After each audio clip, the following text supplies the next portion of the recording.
I've got to have proof. I'm not putting anything on this podcast unless I can verify it. So, a lot of people can make allegations. I was in politics for 20 years. I've said I'm not going to do that on this podcast.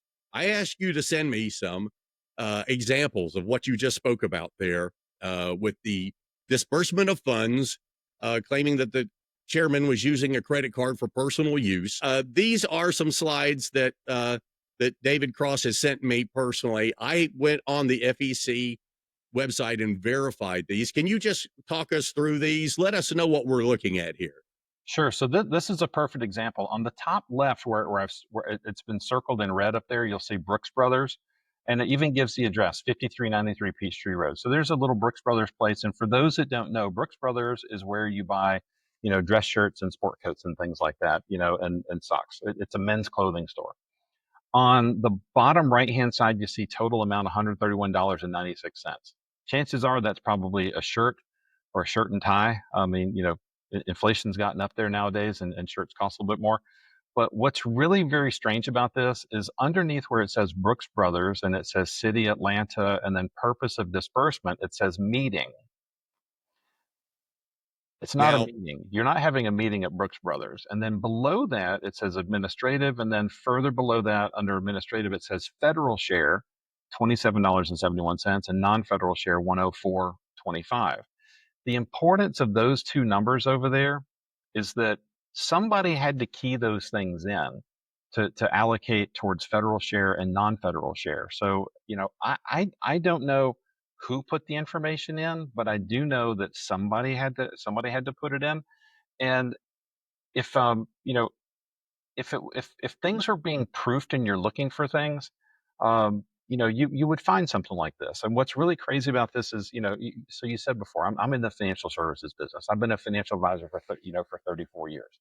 You've got a guy that all I do is look at financial reports all the time. So this is a financial report. Just for the viewers, what we are looking at is a portion of the Federal Elections Commission form on expenditures, right? So you can find this on fec.gov. Yep.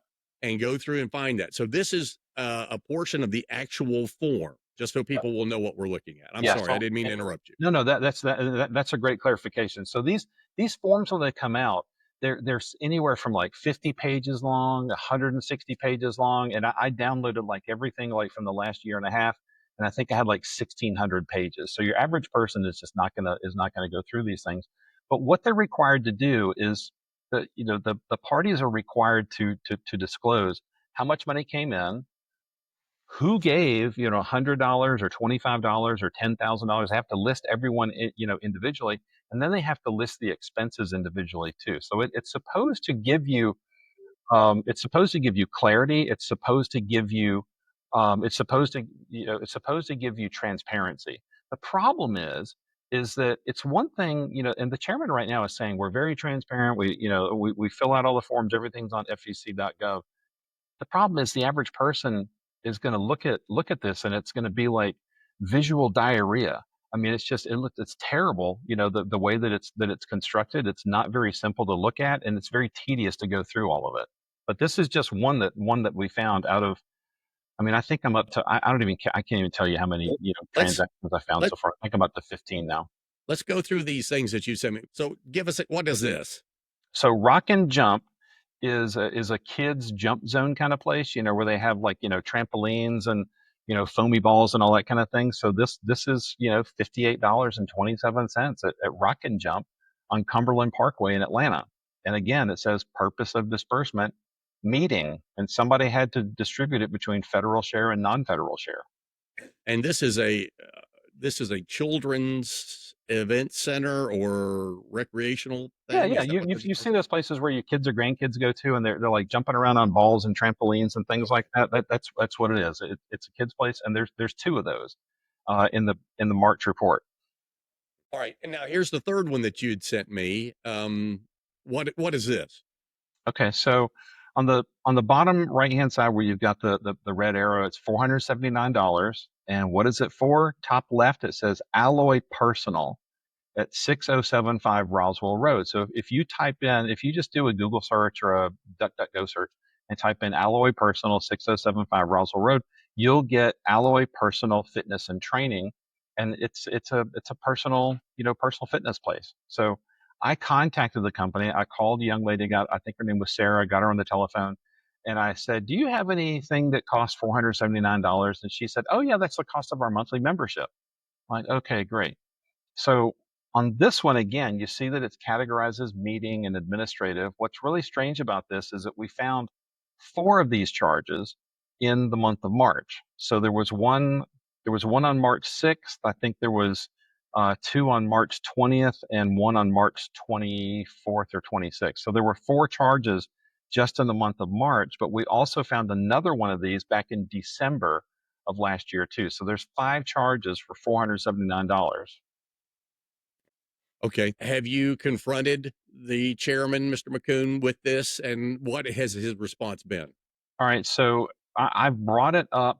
I brought it up actually at the Coweta County Candidate Forum that they had this past Friday. And when I did bring it up, he did not answer it. And there wasn't like a formal back and forth. But normally, if you bring up something like that with an allegation, that you're going to have the other candidates going to say something, and the chairman just chose to ignore it.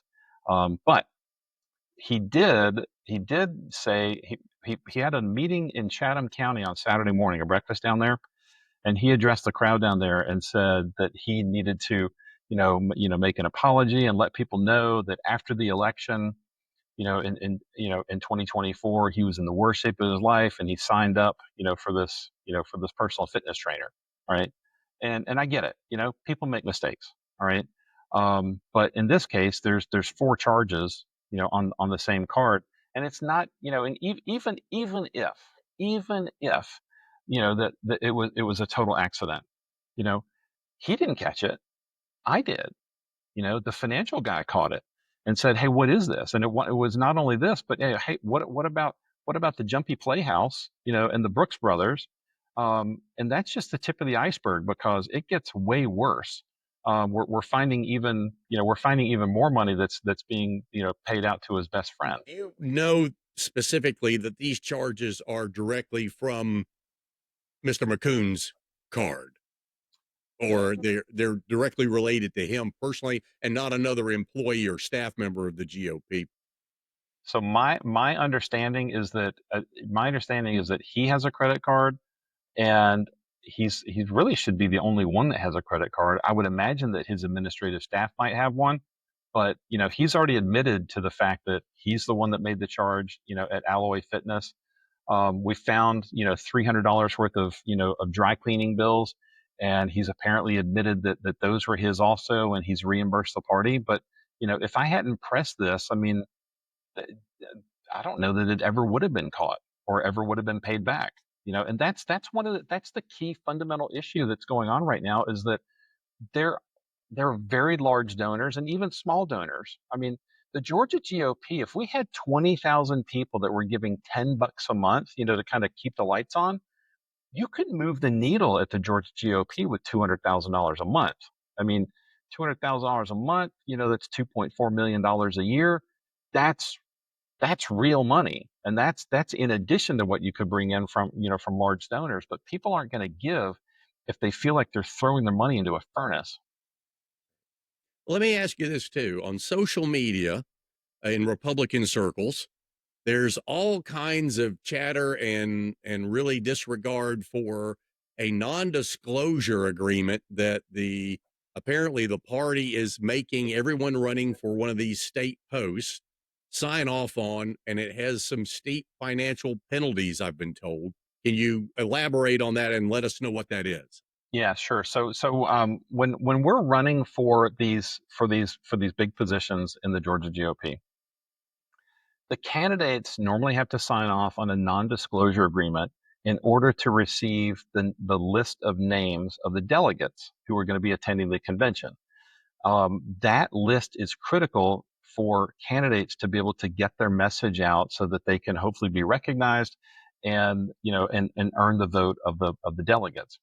Now, as it stands right now, there's a 9-page non-disclosure agreement that I was given that in previous years was only a page and a half.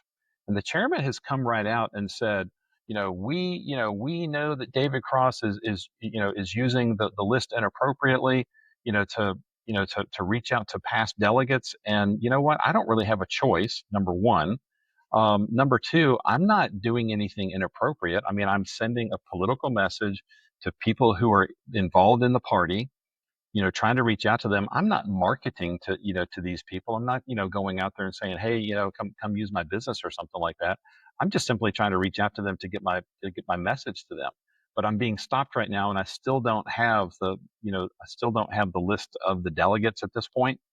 Hopefully I'll have some people that will give me some of those things in order to be able to reach out to them. But I'm not signing this 9-page NDA because in it says that if I disparage the Georgia GOP, each time that I do it, I am agreeing to a $25,000 penalty, and I don't get to determine what the word disparage means. They get to determine it. And if we go to court for some stupid reason, the attorney that wrote this thing up said, "Oh, if we have a dispute, we're gonna settle it in Fulton County." And who on earth, thinks that Fulton County has got fair courts for Republicans anyway? What is the official position from the party on how you can use that list? I mean, what do they say? If what you're doing is wrong or bad in their eyes or the way you're trying to use it, what do they say is the right way to use the list? I think they're going to say the right way to use the list is to send political messages to the people that have agreed to receive messages, and that's exactly what I would do. But the problem is it's not the use of the list; it's the fact that they want to be able to lord over me and stop me from saying disparaging things about the anybody in the Georgia GOP.